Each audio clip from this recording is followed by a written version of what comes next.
Jemaat yang dikasihi Tuhan, saat ini kita semua sangat diberkati oleh karena kita masih ada sampai saat ini, dan teristimewa ketika kita boleh mengindahkan waktu untuk Tuhan. Karena setiap kita boleh mengalami bagaimana pimpinan dan penyertaan Tuhan melewati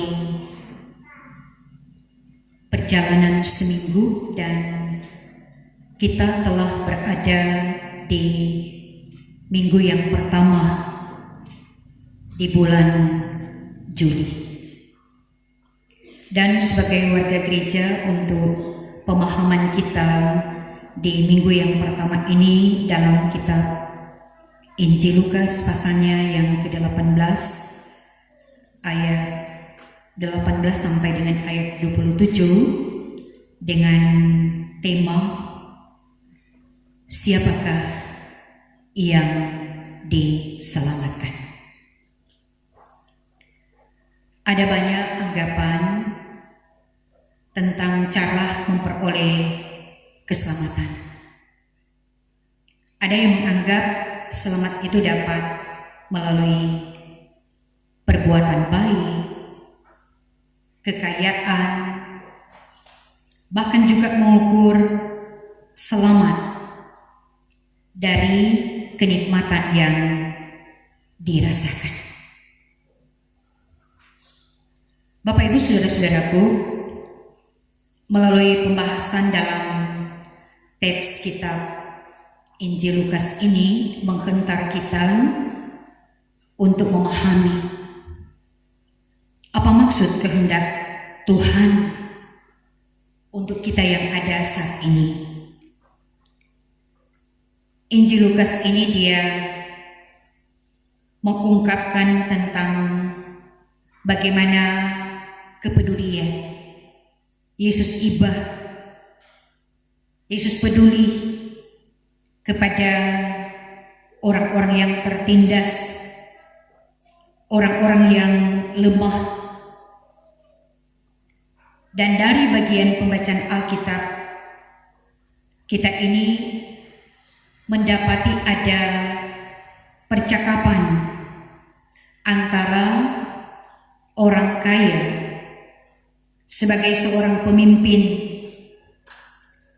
ada percakapan dengan Yesus, yang mana dia mengungkapkan, menyapa Yesus yang adalah guru yang baik. Dia mengungkapkan bahwa dia telah melakukan akan perintah-perintah Yesus. Dia mempertanyakan bagaimana tentang untuk mendapatkan kerajaan Allah, bagaimana tentang hidup yang kekal. Dia mengungkapkan dia telah melakukan perintah Tuhan sebagaimana dalam ayatnya yang ke-20, dan perintah Tuhan itu dia telah lakukan sejak dia masih muda. Mendengar akan ungkapan daripada seorang kaya itu, maka Yesus mengatakan ada satu hal lagi yang mana itu harus dilakukan. Ungkapan Yesus dalam ayatnya yang ke-22, masih tinggal satu hal lagi yang harus kau lakukan. Juallah segala yang kau miliki dan bagi-bagikanlah itu kepada orang-orang miskin. Ya, ucapan Yesus itu membuat hati pemimpin orang kaya itu dia berada dalam kesedihan. Oleh karena Yesus melihat sikap daripada orang kaya, maka Yesus memandang dia, berkata, memang alangkah sukarnya orang yang beruang masuk ke dalam kerajaan Allah. Sebab lebih mudah seekor unta masuk melalui lubang jarum daripada seorang kaya masuk ke dalam kerajaan Allah. Bapak Ibu saudara-saudaraku di dalam kasih Tuhan, melalui perikop pembacaan ini, melalui percakapan Yesus dengan pemimpin dan dia sebagai orang kaya mempertanyakan tentang bagaimana hidup yang kekal, bagaimana hidup dalam kerajaan Allah. Memang dia telah menyampaikan, dia telah melakukan perintah-perintah Tuhan. Tapi bagi Yesus ada satu hal, jualah segala milikmu, bagikanlah, mari ikutlah aku. Dari bagian pembacaan Alkitab di sini, yang mana tema siapa yang diselamatkan. Ketika memang melakukan perintah Tuhan, tapi juga melakukan mengikuti Yesus, mengiring Yesus melalui kata dan perbuatan. Memang di zaman Yesus, karena melihat bahwa keselamatan itu ia diukur dengan kekayaan dan kedudukan, sehingga orang miskin yang ada pada waktu itu, dalam pandangan orang banyak yang ada pada waktu itu, mereka tidak layak. Yang layak diselamatkan adalah orang yang beruang, yang memiliki kekayaan. Sehingga Yesus memberikan ilustrasi, adalah lebih mudah seekor unta masuk ke dalam lubang jarum. Karena di zaman itu orang kaya memang mentaati peraturan, tetapi tidak melakukan. Karena apa? Kekayaan, kedudukan itu menjadi penghalang, menunjukkan karena hatinya melekat, bergantung kepada kekayaan dan kehormatan. Yesus mengarahkan pandangan bahwa untuk menikmati kerajaan Allah, dia harus hidup berlimpah dengan harta surgawi. Karena apa? Dia memprioritaskan Yesus di atas segala-galanya. Dia mengikut Yesus. Dia mendengar dan melakukan. Jadi Yesus mau memberikan pemandangan bahwa orang yang diselamatkan itu orang yang mendengar dan melakukan. Keselamatan itu bukan hanya diperuntukkan pada orang-orang khusus, tetapi keselamatan itu untuk semua yang mengasihi, yang mendengar dan melakukan.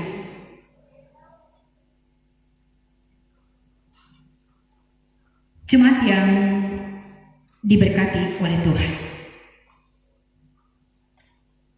ketika perikop ini diangkat, maka kita diberi lagi pemahaman, kita dihentar lagi. Memang di zaman Yesus, orang kaya memiliki kedudukan, memiliki kehormatan. Kalau mau dibilang itu hanya secara lahiriah, tetapi batinia mereka mengikat, melekat, bergantung pada apa yang mereka miliki.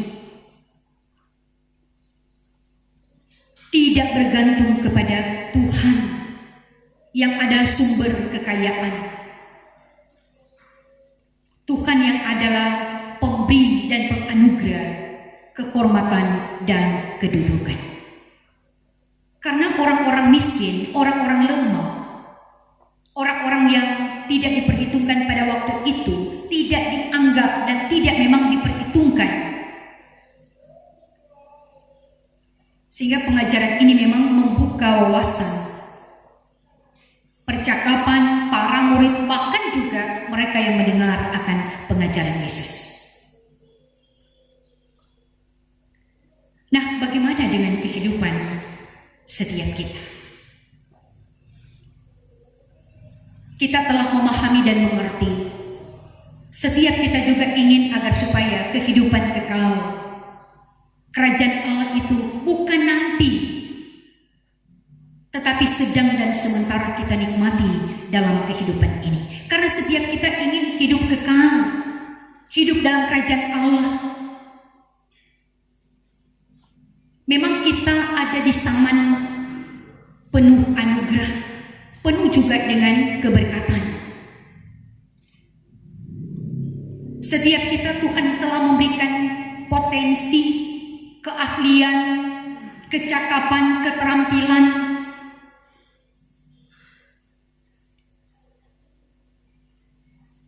Dan kita telah mengerti. Setiap kita terpanggil untuk mendengar dan melakukan perintah-perintah Tuhan. Ingat saudaraku, pemahaman ini bukan Yesus melarang orang kaya. Tetapi yang disoroti dalam bagian pembacaan ini di zaman Yesus, karena orang kaya yang ada pada waktu itu hati mereka melekat pada kekayaan. Sehingga itu satu hal yang Yesus tuntut. Ketika jual, reaksinya apa? Hatinya sedih. Kita yang ada saat ini, kita sedang dan sementara menikmati kerajaan Allah. Karena setiap kita ingin diselamatkan, hidup kekal. Kita pun belajar untuk mentaati perintah-perintah Tuhan. Tapi ingat, bukan hanya tahu, bukan hanya mengerti, tetapi juga mau melakukan.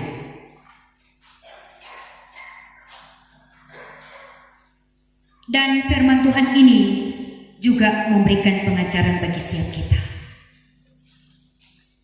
Tuhan ingin setiap kita kaya, kaya dalam segala hal. Sehingga setiap orang yang merasakan dia terpanggil, karena dia merasa kekayaan, kedudukan, kehormatan itu cuma titipan. Yesus ingin kita berkelimpahan bukan untuk dinikmati sendiri, tetapi juga ternikmati oleh orang lain. Setiap kita sudah memahami dan mendengar, jangan hati kita melekat pada apa yang kita miliki. Orang kaya, dia pemimpin, tetapi yang menjadi penghalang karena hatinya melekat pada apa yang dia miliki. Karena nyatanya dia sedih untuk meninggalkan, untuk menjual. Tapi setiap kita merasakan, sehingga kita terpanggil dan tergerak dengan apa yang ada pada kita. Jangan kita hanya nikmati, tetapi alangkah berbahagia, alangkah berharga juga ketika bisa dinikmati oleh orang banyak. Makanya akan bernilai dalam pandangan Allah maupun manusia ketika kekayaan, karena kekayaan itu adalah anugerah dan kita manfaatkan dengan bijak sehingga dinikmati, tapi juga menjadi berkat bagi orang lain. Diberkati tapi memberkati.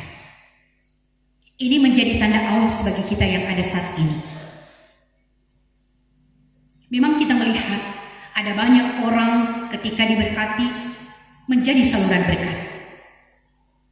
Tetapi juga ada orang percaya prioritaskan Tuhan di atas segala-galanya, tetapi hatinya telah melekat juga pada kekayaan. Karena yang nyata sekarang, ketika memiliki kekayaan bisa melakukan apa saja karena berpengaruh. Seolah-olah bisa, semua itu bisa dibeli dengan uang. Tapi kalau kita menyadari kita tidak ada apa-apanya di hadapan Tuhan,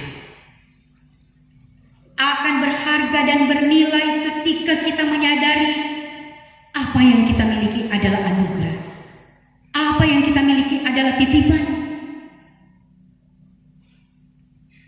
Sehingga ketika apa yang ada pada kita dan kita salurkan, sehingga disitulah kita sedang menikmati kerajaan Allah, bukan nanti.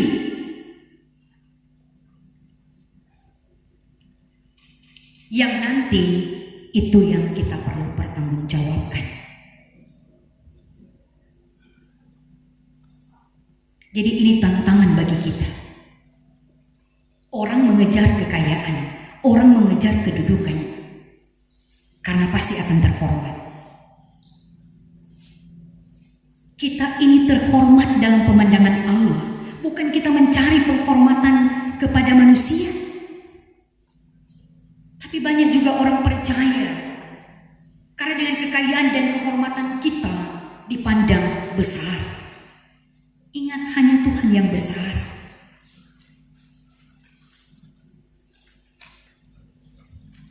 Jadi marilah melalui perenungan ini mengajar kita, jangan kita bergantung kepada apa yang kita miliki, tetapi mari kita bergantung